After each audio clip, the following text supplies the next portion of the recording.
చిన్నప్పుడు నేను second or third క్లాస్లో ఉన్నప్పుడు అనుకుంటా, క్లాస్లోని టీచర్ క్లాసెస్ గురించి క్లాస్ చెప్తున్నారు అన్నమాట. అంటే ఏంటంటే హయ్యర్ క్లాస్ పీపుల్ అంటే ఎవరు, మిడిల్ క్లాస్ పీపుల్ అంటే ఎవరు, లోవర్ క్లాస్ పీపుల్ అంటే ఎవరు అని చెప్తున్నారు. మొత్తం అంతా ఎక్స్ప్లెయిన్ చేసిన తర్వాత టీచర్ ఏమడిగారంటే, మీరు ఏ క్లాస్ కేటగిరీయో హ్యాండ్ రైస్ చేయండి అని చెప్పన్నారన్నమాట. సో నేను అప్పుడు మిడిల్ క్లాస్ కేటగిరీకి నా హ్యాండ్ లిఫ్ట్ చేశాను.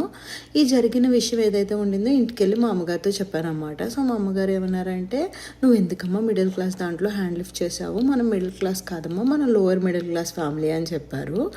మా అమ్మకేం తెలియదులే, నాకనే తెలుసు మా అమ్మ తప్పు చెప్తుంది అని అనుకుని నేను అదే భ్రమలో ఉన్నానన్నమాట. సో మేము మిడిల్ క్లాస్ ఫ్యామిలీ అని చెప్పి ఆ భ్రమలోనే నేను మొత్తం నా ఎడ్యుకేషన్ కంప్లీట్ చేశాను. ఇంజనీరింగ్లో ఉండేటప్పుడు కూడా మూవీకి వెళ్ళాలంటే 6 months ఒక మూవీకి తీసుకెళ్ళేవారు థియేటర్కి, అది కూడా సెమిస్టర్ మధ్యలో అనమాట.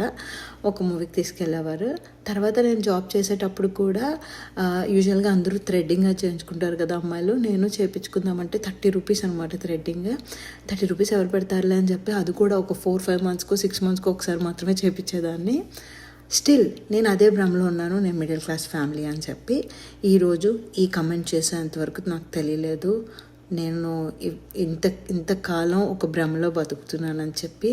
నేను రియలైజ్ అయిన విషయం ఏంటంటే, నేను లోవర్ మిడిల్ క్లాస్ ఫ్రెండ్స్, నేను మిడిల్ క్లాస్ కాదు, హయ్యర్ క్లాస్ అసలు కాదు, నేను లోవర్ మిడిల్ క్లాస్. రీసెంట్గా కూడా ఒక అమ్మాయి అడిగింది, అక్క మీరు థ్రెడ్డింగ్ చేయించుకోవచ్చు కదా, బాగుంటారు కదా అని చెప్పి.